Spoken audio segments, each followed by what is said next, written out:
gente? Vamos lá. Coisa boa, né? Porque eu vi todos nessa hora.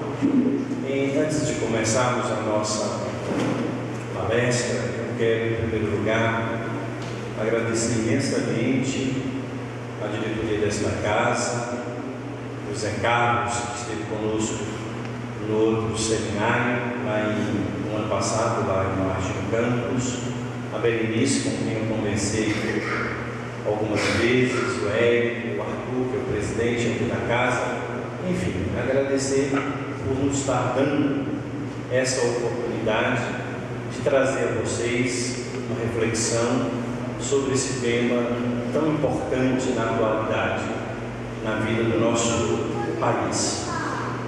Então, fica aqui os nossos agradecimentos em nome do Instituto Vida, que nós aqui representamos. Aqui comigo está o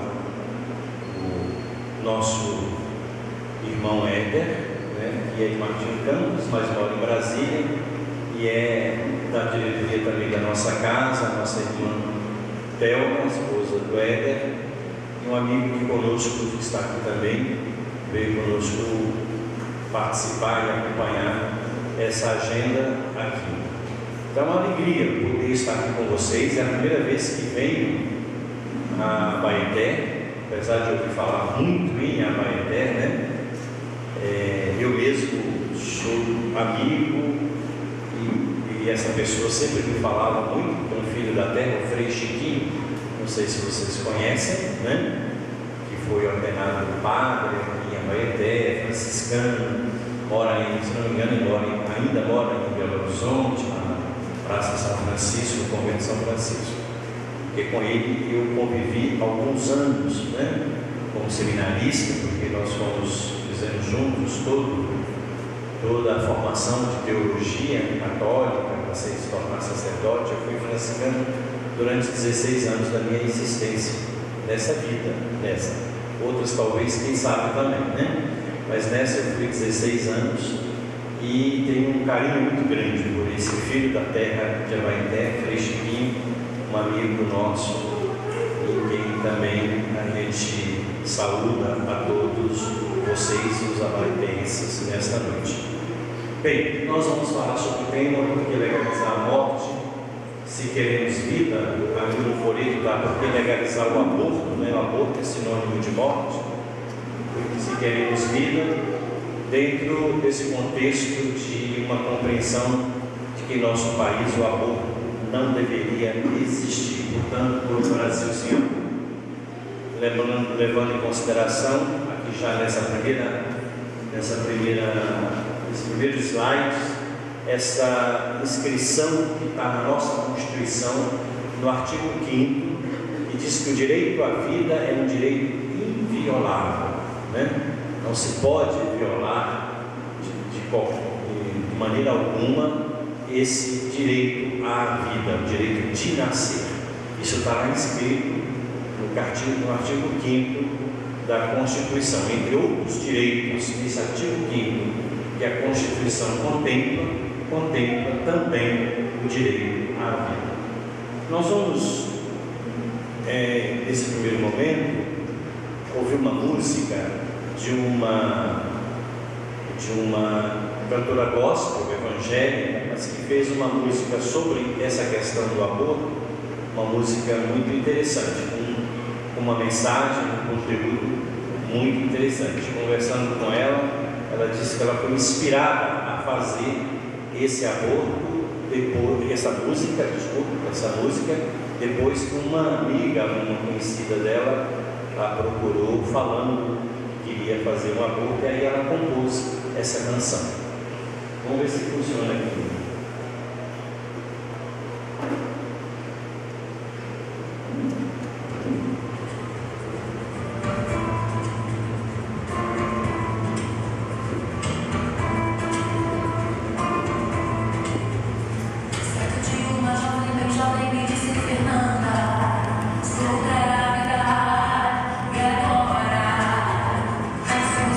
Negras e frias do rio zumbavam, buscavam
Bonita a canção, né?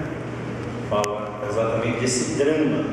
Ela conta nessa canção e, segundo ela, fato verídico, né, de alguém que a procurou pensando em abortar, e aí ela, inspirada, fez essa canção que fala desse dilema, né, da mulher diante de uma gravidez indesejada. Mas nós vamos depois, mais adiante, falar um pouco mais disso. Eu quero começar essa nossa conversa, mais um bate-papo. Não foi muito de fazer palestra, não. Nem sou um orador para isso, mas vamos fazer aqui um bate-papo, uma conversa, uma reflexão sobre esse assunto. Bem, um falso dilema que o movimento pró-aborto procura estabelecer no mundo inteiro. A pergunta é: quando começa a vida humana? E essa pergunta está presente em todos os debates que se faz em torno dessa questão do aborto. Quando, na verdade, começa a vida humana? A ciência, e assim nós já podemos afirmar de uma maneira categórica, a ciência já resolveu esse dilema. Não é mais um dilema, apesar de que o movimento pró-aborto, os defensores do aborto, traz sempre essa pergunta à tona, porque eles têm uma concepção para exatamente justificar a prática do aborto e o aborto legalizado. Eles dizem e afirmam que a vida humana começaria a partir da formação do cérebro. E eles fazem isso numa correlação com que a ciência também já definiu, que a morte do corpo físico se dá com a morte cerebral, com a morte do cérebro, com o cessar vital do cérebro. E aí eles fazem essa correlação. Bem, se definiu que se morre quando o cérebro morre, a vida inicia quando o cérebro está formado. Mas isso é, na verdade, um esforço mental, intelectual, e nem é científico, para poder justificar que até aí, né, o aborto poderia acontecer. Eu tenho aqui na minha mão essa réplica, que todos podem ver, que cabe aqui na mão, de um bebê. Eu não gosto de falar muito da palavra feto, que é um termo científico, mas prefiro falar aqui de bebê. Vamos chamar de bebê. Um bebê até a 11ª semana de gestação. Alguns falam que até a 12ª. Aqui você tem um bebê completamente formado. O que vai acontecer aqui, ele é exatamente desse tamanho que está aqui, cabe na palma da mão, né? Aqui, ó. Cabe na palma da mão. Esse processo daqui para frente, no período da gestação, é só de desenvolvimento. Aqui só vai crescer, vai crescendo a cada dia, a cada semana, a cada mês, até o instante do nascimento. Aqui o bebê já tem a pessoa humana já tem tudo que ele precisa ter no corpo físico. A maioria dos países que tem o aborto legalizado, tem um aborto legalizado até a 10ª, em alguns casos, noutros 11ª e até a 12ª semana de gestação. E eles dizem que aqui não existe vida, a vida humana só poderia ser considerada a partir da 12ª semana. É um esforço, né, aí, ideológico, vamos dizer assim, para justificar a prática do aborto. Bem, mas nós entendemos com a ciência de que após a fecundação, e ali é um momento, ali nós estamos vendo, é uma imagem ampliadíssima do momento em que o espermatozoide encontra-se o óvulo após uma relação sexual entre homem e mulher, e naquele momento acontece a fecundação. Após a fecundação, o ovo começa a se dividir, formando o que na biologia a gente estuda, formando o zigoto. O zigoto na verdade é a célula fundida de masculino e feminino, é o zigoto. O zigoto se divide em 2 células, depois em 4 células e assim sucessivamente até formar o blastócito. E o blastócito vai se implantar na parede do útero até dar origem ao embrião. É esse processo que acontece aproximadamente entre 3 e 4 dias de gestação. E nesse momento, nesse processo inicial, a mulher muitas vezes, a gestante, nem se dá conta que está grávida. Só depois da implantação do embrião no endométrio, na parede do útero, é que os sintomas da gravidez começam a aparecer na vida da mulher. Mas aí já existe a vida. Então a pergunta, quando começa a vida humana? Começa quando, gente? Naquele exato momento em que o espermatozoide perfura o óvulo e aí forma esse processo que a ciência nos dá. Nesse exato momento, tudo que nós vamos ser no futuro já está ali definido. A cor do cabelo, a cor dos olhos, o tamanho que essa pessoa vai ter, as características físicas todas dela estão definidas a partir dessa fusão do gameta masculino com o gameta feminino. Não vai ser diferente. Então a pergunta está respondida pela ciência. Quando começa a vida humana? Na fecundação, que é o termo científico. A gente diz também, no meio jurídico se fala, usa mais o termo concepção, no campo religioso também, concepção, mas o termo científico é fecundação. Os dados da biologia e da embriologia, são 2 ciências, até hoje disponíveis, se evidencia que o zigoto, que nós vimos antes, ou o embrião, que é aquele que já está colocado no endométrio, que aí já recebe o nome de embrião, ou embrião unicelular, se constitui com uma nova individualidade biológica, já na fusão dos 2 gametas. Os gametas aí é o óvulo mais o espermatozoide. Momento de ruptura entre a existência dos gametas e a formação do novo indivíduo humano. O que isso quer dizer? Uma nova individualidade biológica. Quando a gente quer discutir com aqueles que defendem o aborto, é bom a gente usar no primeiro momento não os termos e a concepção religiosa. Nós podemos usar a concepção científica para defender a vida. Uma nova individualidade biológica significa o seguinte: depois da fusão dos 2 gametas, masculino e feminino, a partir daquele exato momento, esse ser que começa a ser gestado não é mais nem o pai que ofereceu o espermatozoide, nem a mãe que ofereceu o óvulo. É uma nova individualidade, um novo indivíduo biologicamente definido. Ele vai trazer as características de um e de outro, do pai e da mãe, e da árvore genealógica que antecede um e outro, mas é, portanto, uma nova individualidade biológica, é um novo ser, um novo indivíduo.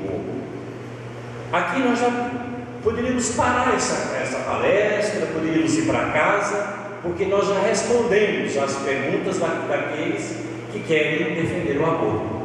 Como eu vou matar um ser que já está gerado, que já é um indivíduo biologicamente definido? Mas vamos adiante. E aqui nós temos nessa tela as fases. Na quarta semana, aqui tem como apontar, não. Na quarta semana, nós estamos vendo ali exatamente aquilo que é o processo, no processo da gestação. Quarta semana, quinta semana, sétima semana, oitava semana, nona semana, 10ª semana. Aqui nessa, que é considerado 12ª semana, olha a 10ª semana, os países que legalizam o aborto matam nesse estágio da 10ª semana. E aí quando chega a 12ª, o ciclo do desenvolvimento está fechado. Daí é só o processo de desenvolvimento de crescimento. Bem, aqui muito ano passando, muito rapidamente, nós trouxemos aqui para vocês o argumento científico. E agora vamos ver o que diz a legislação brasileira, o que diz o nosso ordenamento jurídico brasileiro. Primeiro, vamos para a Carta Magna. A Constituição brasileira, em seu artigo 5º, eu já afirmei antes, afirma que, dentre outros direitos, o direito à vida é inviolável. Então nós temos o argumento científico e agregamos a esse argumento científico o argumento jurídico. A nossa Constituição diz que o direito à vida é inviolável. Portanto, se a vida humana inicia-se na fecundação, e aí o jurídico traz o científico e afirma e reafirma o científico, que está nos dados científicos. Portanto, se a vida humana inicia-se na fecundação, esse direito constitucional ao nascituro se estende. Nascituro quer dizer aquele que ainda está por nascer, mas que já é gerado, já existe. Isso está lá na Constituição. Eu não vou entrar aqui no mérito, mas rapidamente dizendo que isso foi um grande debate em 1986 na Constituinte, onde você tinha de um lado os que defendiam o aborto e que a Constituição já pudesse definir que o aborto pudesse acontecer até a 12ª, e aqueles que defendiam a vida. A proposta inicial na Constituinte em 1986 era assim: o direito à vida é inviolável desde a concepção. Mas aí, num acordo para poder votar, se tirou o desde a concepção. Ficou o direito à vida é inviolável de uma forma genérica, mas a interpretação é que ela é inviolável desde a fecundação, desde a concepção. Segundo, o Código Civil brasileiro, que é um outro texto jurídico legal importante que a gente tem que trazer aqui para vocês. O Código Civil brasileiro, como não poderia deixar de ser, reafirma a Constituição brasileira ao afirmar em seu artigo 2º que, abre aspas, veja só o que está dito no Código Civil brasileiro: a personalidade civil do homem começa no nascimento com vida. O que é que isso quer dizer? A lei civil do nosso Brasil diz: nasceu com vida, já tem todos os direitos garantidos. Mas acrescenta, o Código não para aí. O Código Civil, dentro da concepção que a Constituição nos trouxe, diz e acrescenta: mas a lei põe a salvo, desde a concepção, os direitos do nascituro. O que quer dizer isso? Quer dizer que já desde a concepção, esse ser em formação já tem expectativa de direitos. Vou dar só um exemplo. Se esse pai e essa mãe têm bens, portanto tem uma herança constituída, esse ser, já desde o momento da fecundação, adquiriu direito a essa herança, ou uma expectativa de direito. Por que uma expectativa de direito? porque essa expectativa vai se confirmar no momento em que esse ser que está sendo gerado nasce e nasce com vida. Aí se consuma o direito à herança. Ninguém tira mais dele esse direito à herança. Entenderam? Está claro para vocês isso aqui, né? Vamos adiante.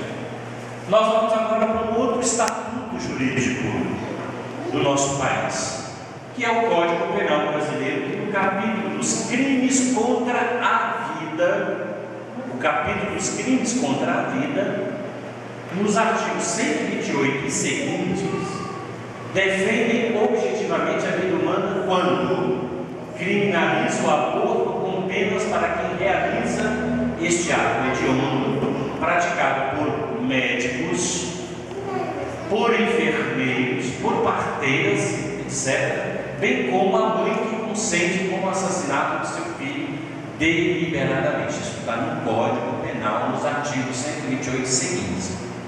É crime no Brasil a prática do aborto. Quarto, os legisladores do Código Penal, em 1940, optou por excluir a aplicação de pena, ainda que mantendo o aborto como crime, nos casos seguintes. Então nós temos o que no jargão jurídico chama-se excludente de punibilidade. Ou seja, isso que traduzindo significa: o crime permanece, existe, mas se afasta a punição, a pena. É como na contravenção também. Na contravenção, o crime existe, mas a pessoa não é punida se flagrada naquele ato, naquela contravenção. No caso do aborto, só há, o legislador brasileiro só excluiu alguns casos. Lá no Código Penal, 1940. Quais são? Primeiro, quando, olha só como é que é o texto da lei: quando não há outro meio de salvar a vida da mãe. Não há outro meio de salvar a vida da mãe. Ou seja, se aplicou todos os recursos científicos disponíveis para que a criança nasça. Mas se diante de aplicar todos os meios a si mesmo, o risco de a mãe vir a óbito, aí a lei diz e permite que o médico escolha a gestante e não o nascedor. Essa é a primeira excludente. É crime fazer isso? É crime, mas não há punição por realizar isso. O crime existe, porque o fato jurídico o aborto é crime, esse permanece sempre. O segundo caso, no que diz respeito à violência sexual, no que diz respeito ao estupro. Então a lei diz: se a mulher for estuprada e ela não deseja continuar com aquela gestação, a lei, a nossa legislação, permite que essa mulher faça o aborto, e tanto ela quanto o médico que fizer não serão punidos. E recentemente o Supremo Tribunal Federal, apesar de toda a luta que nós travamos em Brasília para não permitir isso, mas nós fomos vencidos, o Supremo Tribunal Federal decidiu que um outro caso seria com relação aos anicéfalos, que na verdade é um termo equivocado, porque a criança não tem cérebro, não é isso que quer dizer. Ela não fechou a formação do tubo neural. Então ela não tem o cérebro por inteiro, só que ela tem o cérebro, mas esse processo final não se concluiu, por isso é aberto. Então o termo anicéfalo não é adequado, mas tem sido dito assim. E aí, quando a mulher, no processo do pré-natal, e normalmente isso é muito tardio, não se consegue perceber nos primeiros meses de gestação, quando lá se detecta, há um diagnóstico comprovado de que essa criança tem essa má formação, O Supremo Tribunal, então, colocou isso no rol das excludentes de punibilidade. Então, as mulheres têm que abortar as crianças ditas anicéfalas. Bem, então nós vimos o aspecto científico, passamos rapidamente pelo aspecto jurídico, que não dá tempo de aprofundar tudo, e nós vamos agora perguntar o que diz a doutrina espírita. Aqui somos espíritas nesta noite, a grande maioria, pelo menos acho eu, e nós fazemos essa pergunta: mas aí, o que diz a doutrina espírita sobre esse assunto, sobre esse tema? A doutrina espírita trata claramente e objetivamente, não é algo que se diz, é objetivamente, a respeito do abortamento na questão 358 da obra básica, o Livro dos Espíritos, da codificação kardeciana. Então, o que diz lá na questão 358? Vamos, e aqui, gente, eu não sei porque alguns espíritas têm dúvida, porque é tão claro, a resposta que os espíritos deram a essa indagação de Kardec, eu não sei porque alguém ainda tem dúvida, sendo espírita, Então, Kardec perguntou aos espíritos: constitui crime a provocação do aborto em qualquer período da gestação? E os espíritos respondem: há crime sempre que transgredis a lei de Deus. É uma resposta genérica. Sempre que transgredimos a lei de Deus, nós estamos cometendo crime perante essa lei de Deus.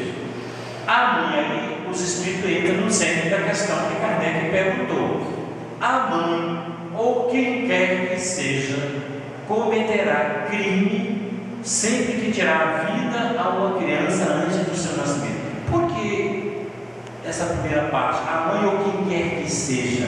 Porque alguém pode induzir uma mulher ao aborto, alguém pode provocar o aborto numa mulher.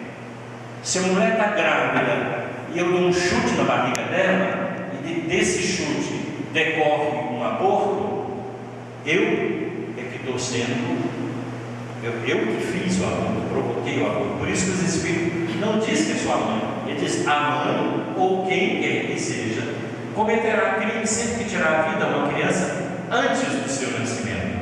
Por isso que impede uma alma, aí dá a explicação espiritual. Por quê? Porque impede uma alma de passar pelas provas a que serviria de instrumento do corpo que se estava formando.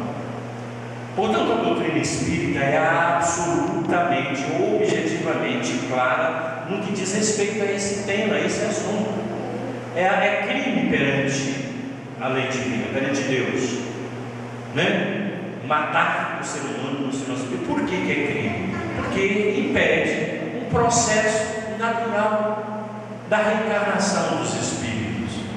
Então, quando alguém faz um aborto, alguém está interrompendo um processo reencarnatório ali constituído, e responde por isso, objetivamente, espiritualmente falando.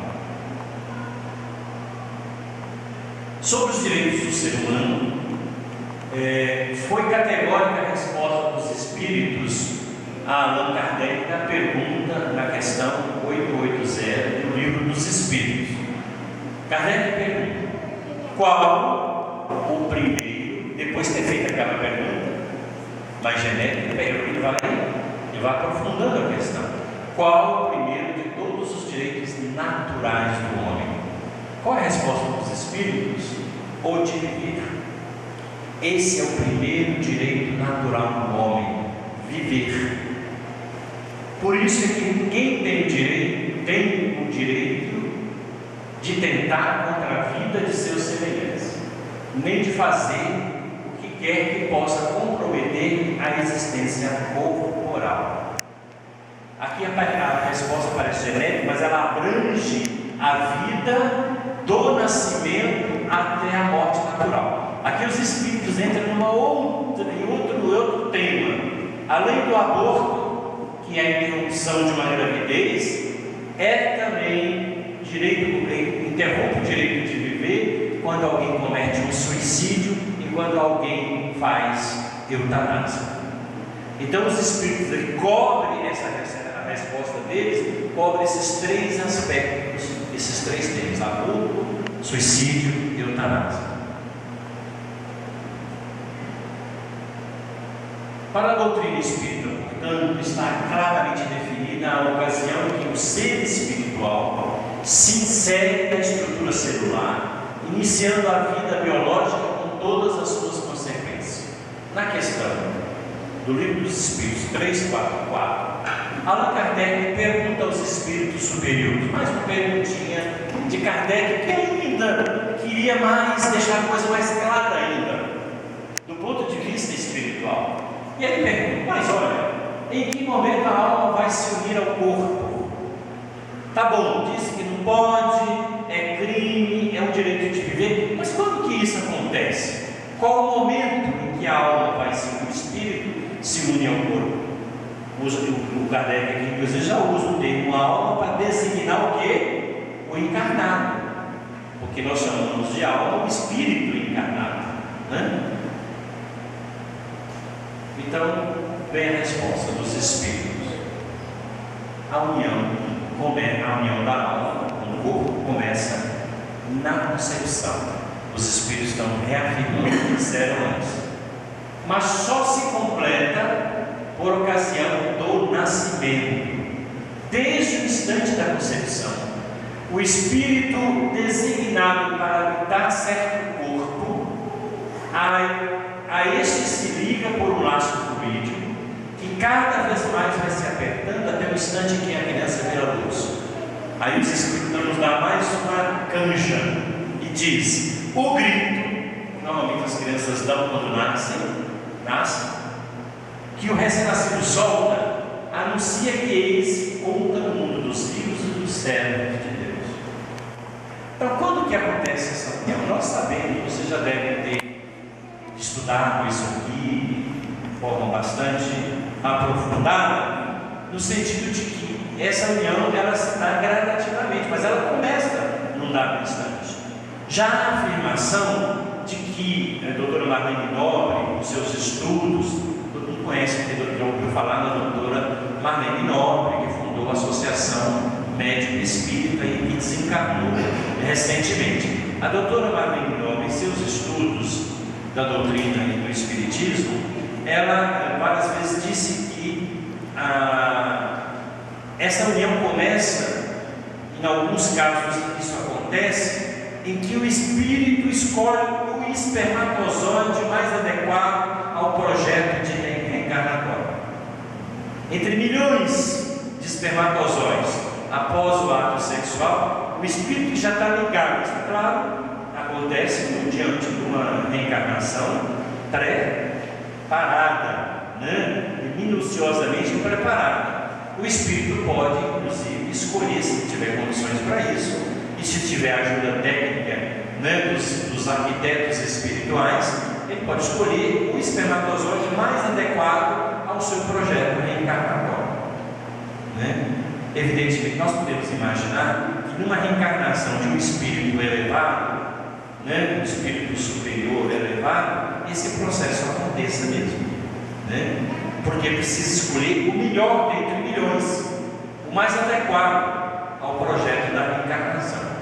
Então vocês vejam que esse processo se dá de forma gradativa, mas no exato momento da concepção, ali já tem o espírito vinculado, e essa vinculação vai se dando gradativamente até o momento do nascimento. Está claro isso aqui para vocês, né? Bem, vamos agora passar um pouco a reflexão para alguns espíritos venerados que sempre nos instruem nessa reflexão. Bezerra de Menezes, venerável espírito Bezerra de Menezes, todos nós sabemos, foi médico na última encarnação. Ele, numa comunicação psicofônica pelo médium de Paulo Franco, na Federação Espírita, em 7 de novembro de 1993, quando a Federação Espírita, pela primeira vez, lançou as campanhas em defesa da vida. E naquele momento, o Divaldo traz a comunicação de Bezerra.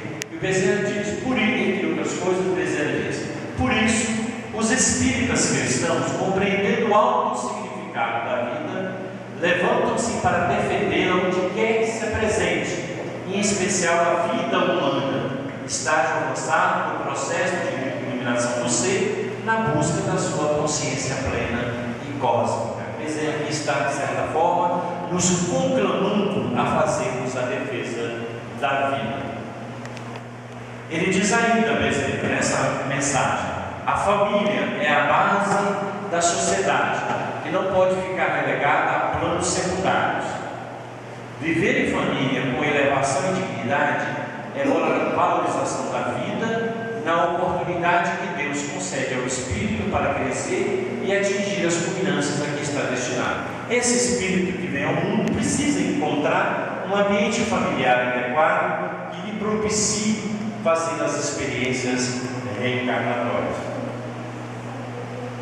E aí trazemos um outro texto agora de Emmanuel, no livro Vida e Sexo, em que ele, refletindo sobre o aborto, sobre esse tema, Emmanuel, que é o mentor do Chico Xavier, afirma: admitimos seja suficiente breve meditação em torno do aborto delituoso para reconhecermos nele um dos grandes fornecedores das moléstias de etiologia obscura e das obsessões catalogáveis na patologia da mente, ocupando vastos departamentos de hospitais e prisões.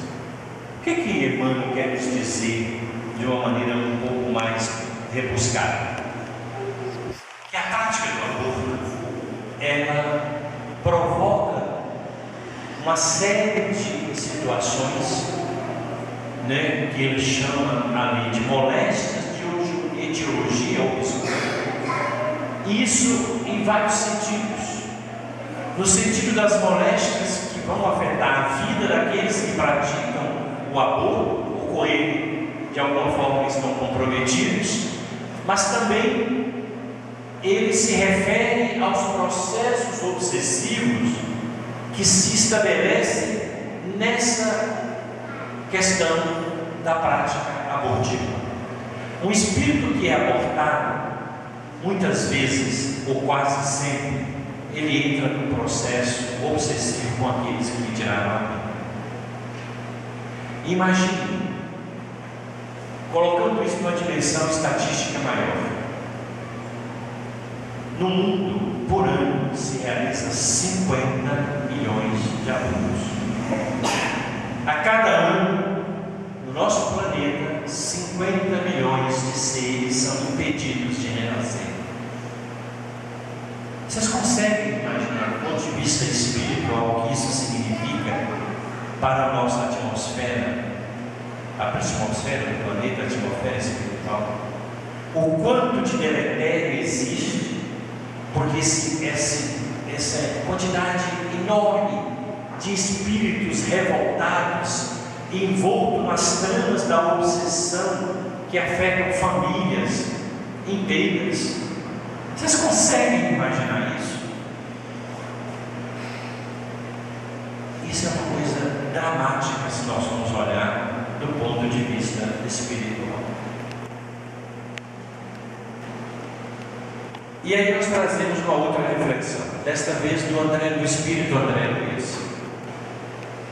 Lá no livro Evolução em Dois Mundos, na segunda parte, quando ele trata do aborto criminoso, André Luiz nos diz: é desta forma que a mulher e o homem, eu grifei o homem para identificar, coloca toda a responsabilidade sobre a mulher, mas na verdade existe compartilhamento de responsabilidades, que a mulher e o homem, acumpliciados nas ocorrências do aborto delituoso, ou seja, aborto provocado, criminoso, desajustam as energias psicossomáticas com mais penetrante desequilíbrio no centro genésico implantando nos tecidos da própria alma. Olha o que André Luiz nos diz: a sementeira de males que florescerão mais tarde em regime de produção a tempo certo. Não há escapatória para quem pratica o amor, do ponto de vista espiritual. Ele diz: desajustam as energias psicossomáticas. O que isso quer dizer? Hoje eu dei uma resposta rápida no rádio sobre esse assunto. Toda mulher que faz o aborto, ela desajusta o seu psiquismo e desajusta o seu organismo. Não há, passou a fase do aborto. Não existe isso, porque no mais profundo da sua consciência, ela sabe que matou o filho. Ela sabe que ela decidiu de não deixar nascer uma criança que ela estava gerando, e isso gera desequilíbrio psicossomático. Vem depressão, muitas delas sofrem e passam por crises depressivas muito, chegando ao ponto de algumas delas irem ao suicídio por conta desse desajuste psicossomático. André Luiz então vai mais adiante e diz: com mais penetrante desequilíbrio do centro genésico, ou seja, a região do aparelho reprodutor, tanto do homem, mas especialmente da mulher, ele se desajusta. E se desajusta a tal ponto que uma mulher que faz 1, 2, 3, 4, 5 abortos, quando ela quiser ter um filho, ela não vai ter esse filho, porque o desajuste foi ali estabelecido do ponto de vista somático. Nos Estados Unidos, eu já vi testemunho de mulheres que já fizeram 10 abortos. E nos Estados Unidos o aborto é legalizado, e ele é feito até o 9º mês de gravidez. Eu nem vou expor para vocês aqui, se vocês quiserem depois vejam na internet como é que uma criança no 9º mês de gravidez é abortada nos Estados Unidos, né? Porque não pode nascer, porque se nascer e matar depois é crime, aí é homicídio. Então você tem que matar a criança dentro do útero para depois provocar o aborto, fazer a cesariana e retirar, mas mata lá dentro, com uma agulha deste tamanho que é colocada sugando o cérebro da criança. Aí, uma vez morta, detectada a morte, eles fazem uma cesárea, retira, ainda vende os órgãos para várias indústrias cosméticas, assim. Só para dar um dado para vocês, se algum de vocês forem a Londres, cuidado, porque vocês podem estar usando um sabonete que é feito com a gordura do feto dos abortos das crianças abortadas. A indústria nos Estados Unidos e na Europa não deixa desperdiçar nada do que os abortos. Imagina, são milhões de abortos que são feitos anualmente. Então, implantando nos tecidos da própria alma a sementeira de males que florescerão, males que virão depois.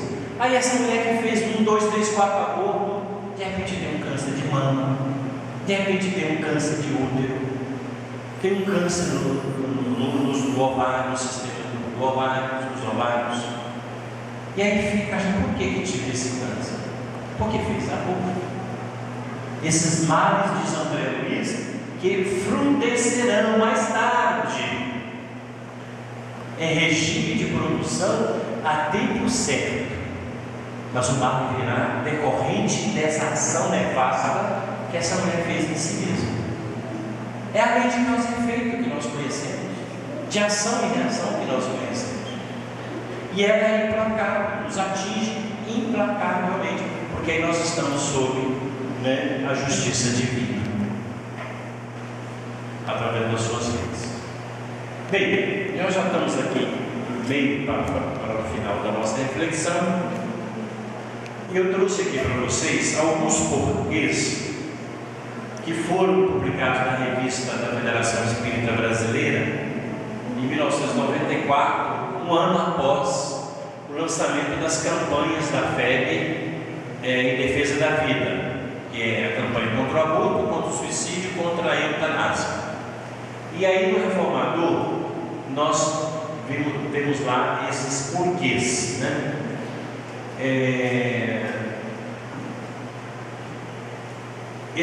Alguns porquês à guisa de argumentos sólidos, para que a gente possa com firmeza dizer não ao aborto do ponto de vista espírita. O primeiro porquê: por que nós devemos dizer não ao aborto? Porque o aborto é um verdadeiro infanticídio que se abriga nas malhas do materialismo e dos interesses confessáveis. Na verdade, o aborto não é mais do que isso, é um infanticídio. E o infanticídio, se a gente estender do ponto de vista jurídico, ele é também crime na nossa legislação, né? Quando se mata uma criança na tenra idade, isso é infanticídio. Porque devemos lembrar que todo filho é um empréstimo sagrado que, como tal, precisa ser valorizado, trabalhado através do amor e da devoção dos pais, para posteriormente ser devolvido ao Pai Celestial em condição mais elevada. Eu acho que teve uma palestra que vocês trataram um pouco dessa questão da família, dos filhos. Não teve aqui, não teve na Semana Espírita? Pois é um pouco a resposta a isso. É um empréstimo. Um casal que gera um filho, ele recebe de Deus um empréstimo para poder cuidar melhor desse ser que vai passar pelos reajustes necessários. Nós sabemos que todos nós aqui vivemos os nossos reajustes, porque todos nós somos seres endividados, todos nós estamos ali marcados, porque senão nós não estaremos reencarnando num planeta de provas e de expiações. Se aqui estamos, aqui viemos para poder resgatar, e resgatando, poder crescer e evoluir, resgatando as nossas vidas. Porque a mulher não é dona da vida que foi gerada em seu ventre. E aqui, gente, eu queria me reportar nesse momento a uma tese do movimento das mulheres feministas abortistas, que dizem que o corpo é delas, elas fazem do corpo delas o que bem entenderem, e elas estendem isso à criança que está dentro delas. Se elas quiserem abortar, abortam. O corpo é meu, eu que decido, né? Tem até umas expressões que elas estão certas nessa visão materialista de que ela é dona desse corpo. Olha aqui essa pessoa, esse movimento ideologicamente acaba produzindo. E isso está sendo dito nas escolas para as nossas crianças.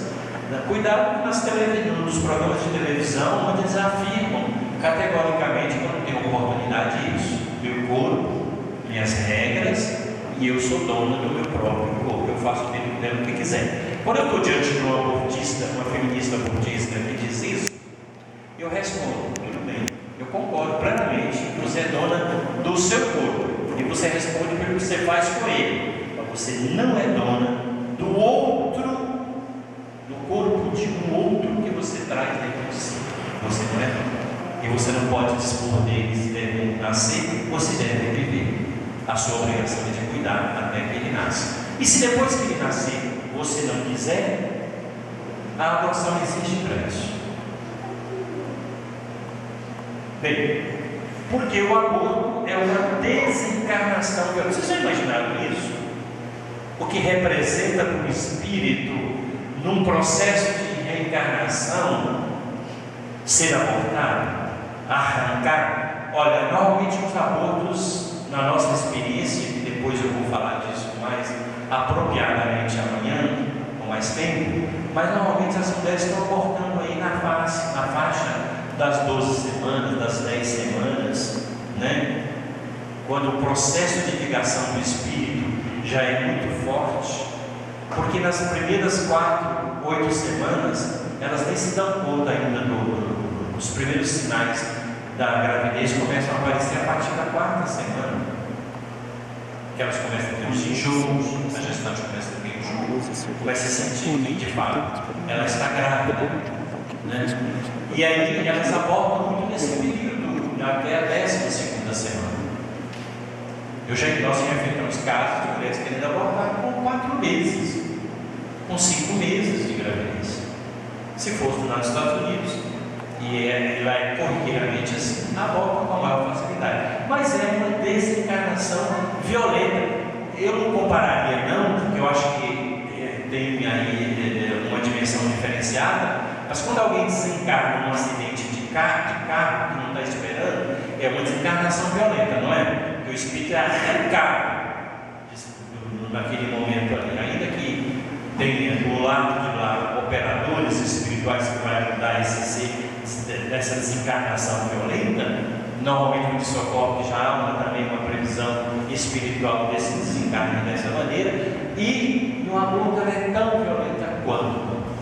É por isso que os espíritos abortados se revoltam tanto.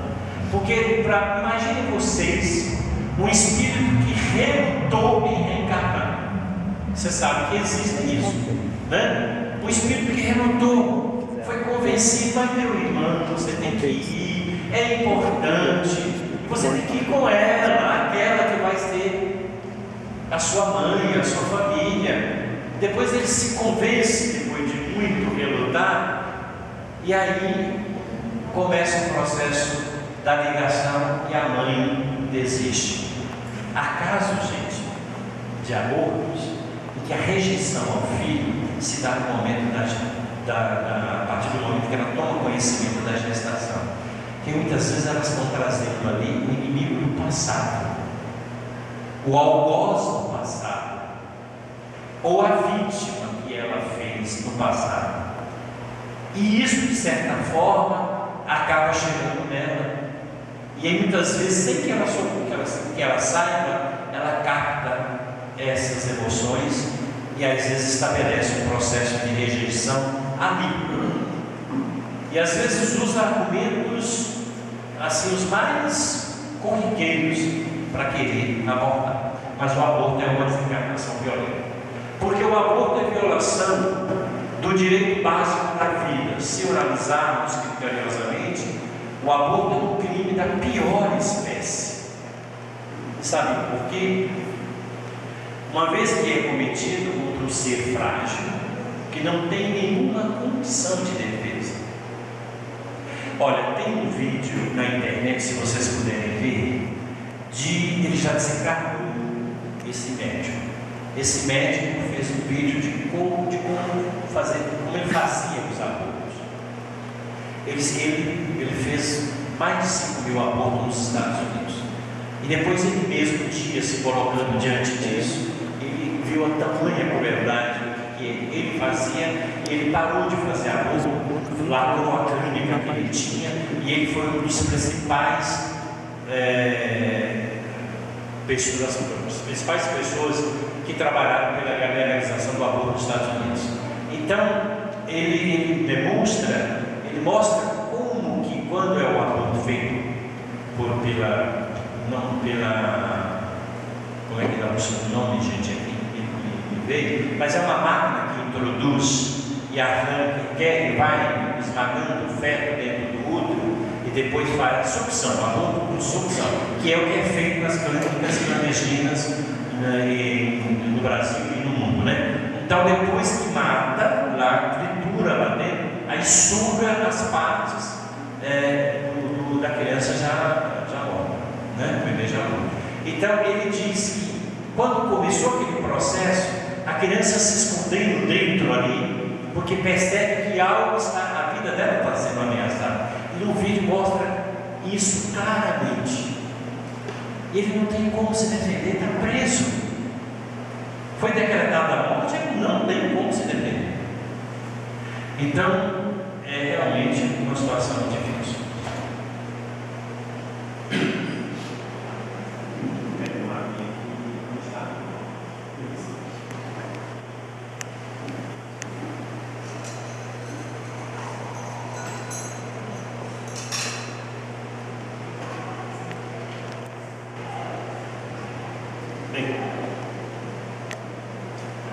Porque não devemos dizer não ao aborto, porque não voltamos à terra para satisfazer ao gozo irresponsável dos nossos sentidos na busca de prazeres efêmeros. muitos casais buscam praticar o sexo, mas sem a menor intenção de ter filhos. Isso acontece muito na Europa. Na Europa, as pessoas casam, mas o que elas não querem é ter filhos. E prolongam o máximo que podem. E quando tem, é 1, 2. Se não me engano, na Itália, o governo passou a fazer uma campanha para que as mulheres engravidem. E outros países da Europa estão indo nessa mesma direção. Por quê? Porque lá a população já há um desequilíbrio. Há mais gente velha do que jovens. Porque as crianças não nascem, eles não permitem. Quando por algum descuido acontece, abortam. O aborto é legalizado em muitos países da Europa. Então é isso. Muitos casados buscam praticar o sexo, mas sem a menor intenção de ter filhos. É preciso que os casais, principalmente as mulheres, tomem consciência de que nossa volta à carne tem por finalidade sanar os débitos que acumulamos no pretérito e façam o mau uso que fizemos da capacidade de liberdade que a nós é concedida como livre-arbítrio. Na paternidade se estabelece quase sempre uma excelente oportunidade de reajuste. Isso aqui tem que dizer que a gente tem que fazer um trabalho de consciência para que as pessoas queiram ter filhos. Ninguém está dizendo aqui, ninguém aqui vai afirmar que hoje em dia, diante das dificuldades econômicas em que nós vivemos, você vai dizer, olha, você tem que ter 10, 12 filhos, como os nossos antepassados aí tiveram, né? Os avós, os nossos avós. Não, ninguém está dizendo isso. Mas também não ter nenhum, ou ter apenas um, apenas por uma questão de ter tempo para poder fazer outras coisas, porque não quer que o filho exige, né? Exige atenção, exige cuidado, toma muito tempo da família, aí é egoísmo. Aí é egoísmo. Alguém está pensando só em si. E com isso também, ela está deixando de propiciar que aqueles que estariam programados para estar no núcleo familiar para acontecer os reajustes necessários para todos, deixam de acontecer. Aí volta para o mundo espiritual, tem que prestar conta disso. 7. Porque qualquer raciocínio cristão jamais poderá compactuar com o homicídio deliberado. Nesse sentido, qualquer cristão jamais poderia aceitar a legalização do aborto, consciente que somos que só Deus tem o direito de decidir a respeito de nossas vidas. 8. Porque é mais fácil para nós a convivência com filhos problemas que com os inimigos ferrenhos. Quando as famílias fogem do compromisso de ter no seu seio, o renascimento das pessoas estão fugindo desse compromisso. Há medo de ter os filhos problemas, de trazer para o seio do lado os filhos problemas. Mas esses filhos problemas são necessários para o nosso próprio reajuste e evolução. Por último, o autor ainda nos apresenta algumas considerações importantes. Primeiro, que a justiça divina não atinge apenas aquela que provoca o aborto. Não é só a mulher que provoca. Também serão passíveis de culpa e de consequentes débitos os que se envolvem direto ou indiretamente com o ato, familiares que o sugerem, o apoiam e profissionais que realizam. Então é uma teia. Porque a mulher, para chegar ao aborto, teve um médico que fez, teve um enfermeiro, uma parteira, teve a amiga que disse, faz, para quê? Tem a mãe que também acha que deveria fazer, induz o pai, o namorado, não sei mais. Então é um sem número de pessoas em torno dessa gestante para levá-la ao ato delituoso do aborto. Todos responderão. Todos, perante a lei divina, todos responderão. É por isso que o espírito abortado numa família atinge a todos. Ele detecta que não foi só a mãe, mas ele vai saber depois que a avó, o tio, o namorado, sem mais quem naquela família ajudaram que aquela mãe impedisse que ele voltasse. Aí o processo obsessivo se instala diretamente no seio da família e o desajuste espiritual ali se estabelece. E isso nós temos visto nas mediúnicas lá no Instituto Vida, que a gente atende esses espíritos abordados e o quanto que eles dizem a respeito disso. É preciso combater também o argumento de que legalizando o aborto evitaríamos que mulheres temerosas da maternidade se entregassem a mãos inescrupulosas a caracteres sólidos que ceifam centenas de vidas ano após ano. Isso seria oferecer solução ao problema, garantir a integridade física daquela que busca o aborto. Resumindo isso que está tudo dito aí. Aqui a gente se opõe aqui, diz o não ao aborto, para confrontar com aqueles que defendem o aborto legalizado, dizendo: mas as mulheres estão morrendo nas clínicas clandestinas, as mulheres estão perfurando o útero, enfiando a agulha de tricô quando não encontram um médico, uma parteira, uma enfermeira que faça o aborto, tomam chá abortivos que muitas vezes redundam em hemorragias e elas chegam no hospital já quase mortas. Então é melhor legalizar do que deixar aquelas mortas.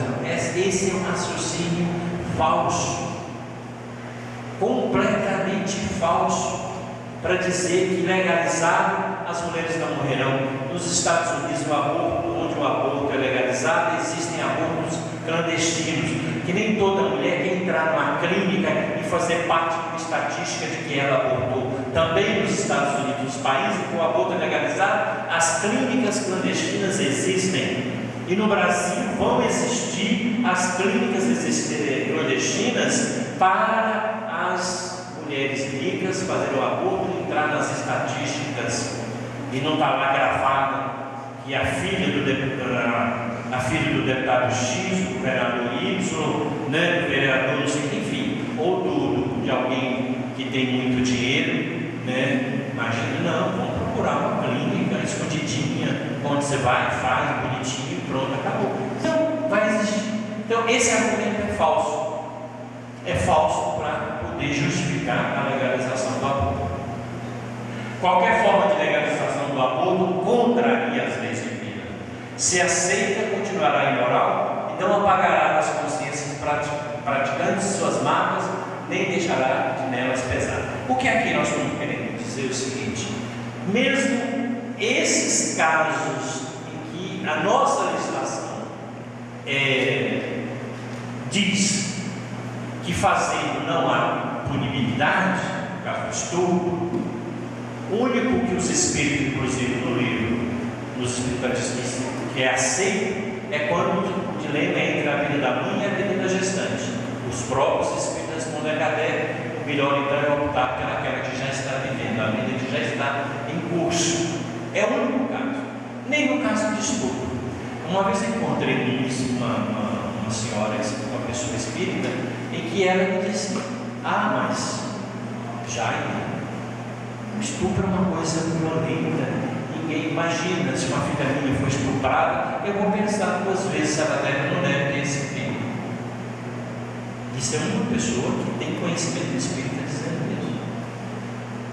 Agora a pergunta é, que para nós deve ser colocada: esse ser está sendo gerado, que é culpa da violência que a mulher sofreu, ela é culpada disso?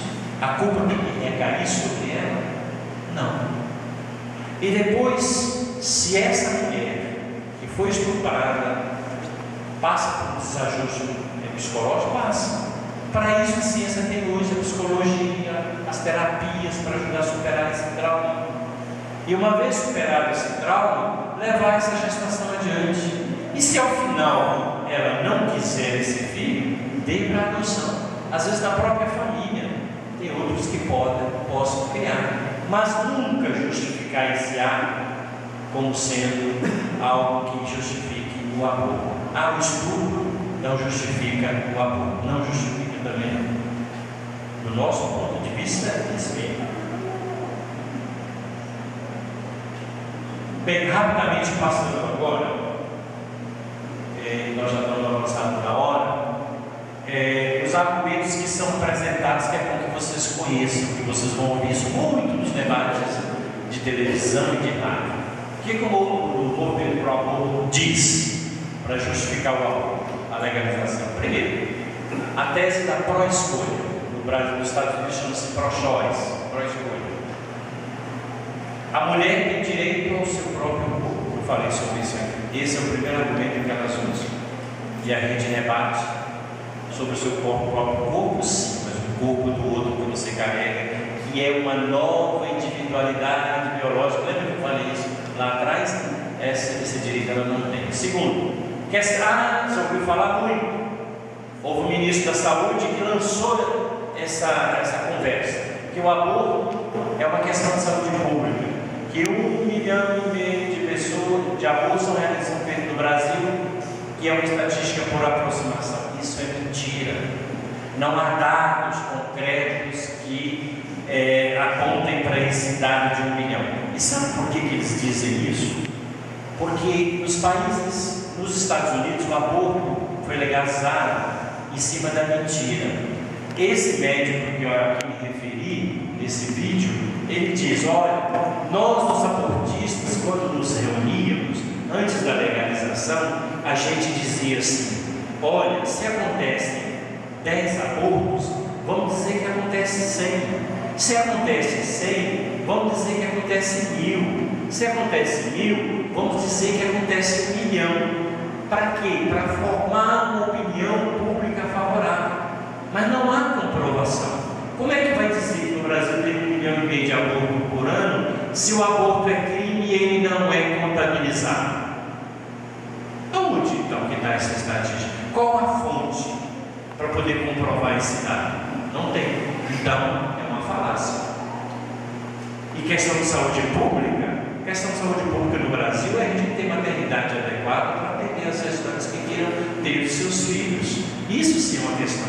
O que nós não podemos aceitar, eu não sei se acontece por aqui, mas hospitais em que as mulheres têm seus filhos no corredor, porque não tem um quarto adequado, porque não tem médico para fazer, não tem uma enfermeira para atender, e muitas mulheres não têm os seus filhos nos corredores das maternidades.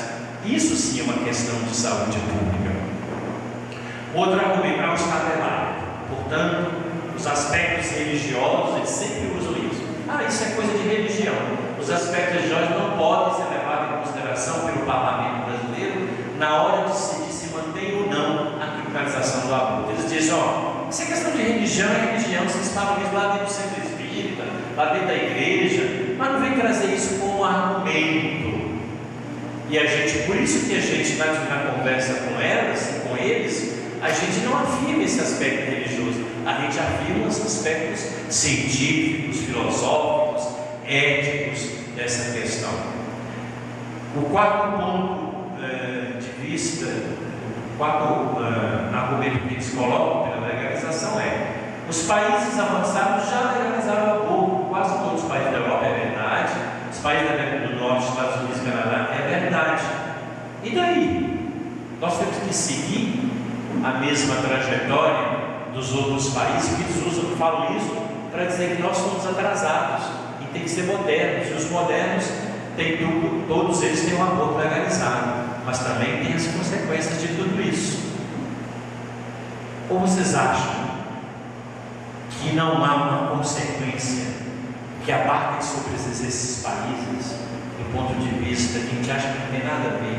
Imagina um país como os Estados Unidos, que faz milhares de abortos por ano. Isso não tem um reflexo também, de alguma forma, em tudo aquilo que esse povo americano vive, de catástrofe, disso, daquilo, terrorismo, vai na mata, entra na escola, mata. Quer dizer, eles vivem sobre esse medo permanentemente.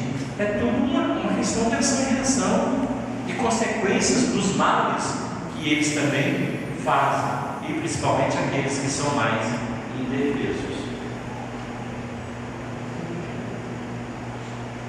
Bem, aqui rapidamente eu só queria trazer para vocês que nós temos um desafio, que é aprovar esse projeto de lei, que é o chamado Estatuto do Nascituro. Anote, gravem esse número 478 de 2007. Esse projeto de lei foi feito por uma série de pessoas. Eu participei desse processo e o deputado Bassum, que foi o deputado espírita na época, ele que apresentou junto com Miguel Martins, aqui de Minas Gerais, que era um deputado católico. Esse projeto de lei tem, portanto, o objetivo de estabelecer os direitos da criança por nascer, regulamentando o artigo da Constituição.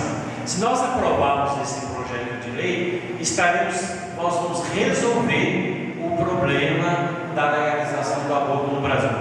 Resolver no sentido de que o aborto não será mais legalizado, porque esse projeto contrapõe exatamente a proposta de legalização. Entenderam? Agora pasmem vocês. Esse projeto está na página do Movimento Brasil Sem Aborto, e de mais de 7 anos que está lá, nós não recebemos nem 30 mil adesões. O movimento abortista, por qualquer projeto de lei abortista, recebe 100 mil, 200 mil adesões assim rapidamente. Também é um pouco da omissão, né? Mas mesmo a duras penas, a gente conseguiu que esse projeto avançasse. Ele passou na Comissão de Saúde da Câmara, está hoje na Comissão de Seguridade Social, e nós estamos lutando para que ele vá ao plenário da Câmara ainda esse ano, e depois Senado, e depois para a sanção. Bem, eu não vou rapidamente, vou só passar o tempo que está esgotado, eu sei que está, mas aqui é o Movimento Nacional da Cidadania pela Vida, um movimento que foi fundado, e eu estive na fundação desse movimento. E aí eu queria dizer para vocês que Espírito falou isso em qualquer lugar, mas aqui eu vou dizer, no ambiente espírita eu sempre digo, Adolfo Bezerra de Menezes está por trás desse movimento, porque ele mesmo nos deu a intuição de que para impedir a legalização do aborto, teríamos que unir as forças de todas as religiões do Brasil, católicos, espíritas, evangélicos, aqueles que têm uma proposta para a vida. Então, por isso nós fundamos Movimento Nacional da Cidadania pela Vida, que é um movimento da sociedade civil, suprapartidário, supra-religioso, e tem como fundamento a defesa da vida desde a concepção. Aqui rapidamente as nossas ações do movimento. Essa é a primeira foto da primeira marcha que fizemos em Brasília, isso em 2007. Eu estava na organização desse evento junto com uma série de outras pessoas à época, né? Aqui ainda é uma outra foto da primeira marcha em Brasília, também na primeira marcha. Aí um pouco a representação de Luiziana ali, a nossa ex-senadora provida da CEPA, e outros parlamentares providas ali presentes. Aqui é um ato público em São Paulo que realizamos e tinha uma espírita na condução desse evento, a doutora Marina de Castro, que foi uma pessoa que nos ajudou muito nesse trabalho lá em São Paulo. E ela ali, ao lado dela tem uma cientista católica, lá atrás os bispos. É esse o movimento brasileiro, reunindo todo mundo. Aqui está na época o presidente da Federação Espírita, que esteve presente nesse ato, esse rapaz também espírita lá no Rio de Janeiro, que sou eu falando lá naquela ocasião. Aqui é a quarta marcha nacional, realizada em Brasília. E os objetivos, algumas fotos só, nós estamos agora, vamos realizar no dia 7 de junho a 9ª Marcha Nacional em Brasília contra a legalização do aborto. Então, os principais objetivos é mobilizar a população brasileira contra a legalização, informar as pessoas sobre as consequências do aborto, denunciar as clínicas clandestinas. Nós já fechamos 2 clínicas clandestinas, uma em Campo Grande e outra em Fortaleza. A de Campo Grande, houve uma denúncia, nós fomos lá para o Ministério Público fazer. A médica que fez 10 mil abortos numa clínica no centro da cidade, ela inclusive acabou se suicidando antes de sair a sentença dela. Ela acabou se matando. Aliás, esse espírito compareceu em uma das nossas mediúnicas em Brasília, algumas vezes, num estado deplorável, desses 10 mil abortos que ela fez. Trabalhar para a formação de uma maioria parlamentar no Congresso, e nesse momento agora nós temos essa maioria. Aqui é só para dizer o quanto que é importante a união. Isso é uma reunião dentro da sede da CNBB em Brasília, e ali estão espíritas, Seixonoe, o presidente da Federação Espírita do Distrito Federal, o secretário-geral da CNBB, alguns padres, enfim, para demonstrar, para representantes da Federação Espírita Brasileira, para demonstrar que é possível se unir numa causa como essa. E eu quero terminar, terminar com essa frase de Madre Teresa de Calcutá, que esse ano o Papa Francisco vai canonizar. E ela diz, quando ela estava na ONU, numa fala dela, quando ela ganhou o prêmio Nobel, ela disse isso: ninguém tem o direito de matar um ser humano que vai nascer. Nem o pai, nem a mãe, nem o Estado, nem o médico. Ninguém, nunca, jamais, em nenhum caso, se todo o dinheiro que se gasta para matar não se gasta em fazer que as pessoas vivessem, todos os seres humanos vivos e os que vêm ao mundo viveriam muito bem e muito felizes. Um país que permite o aborto, falando dos Estados Unidos, é um país muito pobre, porque tem medo de uma criança, e o medo é sempre uma grande pobreza. Então, com Madre Teresa de Calcutá, eu termino essa minha fala aqui com vocês hoje, solicitando a vocês aqui em Abaeté e região, se puderem vocês fazer a parte de vocês no trabalho de conscientização, no trabalho de organização, para que as pessoas aqui possam cada vez mais compreender a importância da vida, que na verdade a luta contra o aborto é uma luta pela vida, né?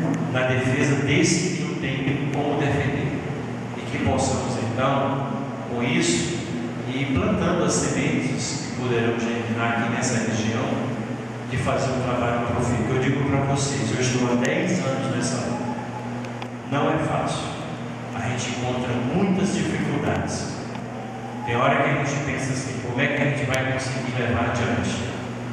Mas a gente precisa ter força e acreditar que se estivermos juntos, unidos, esse país não terá nunca o aborto legalizado.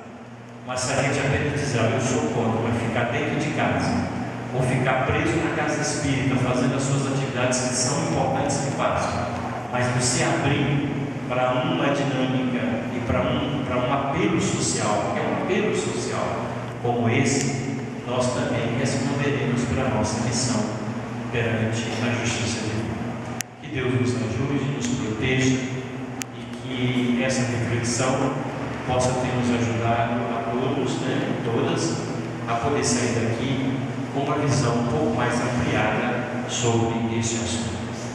Muito obrigado a todos, que Jesus nos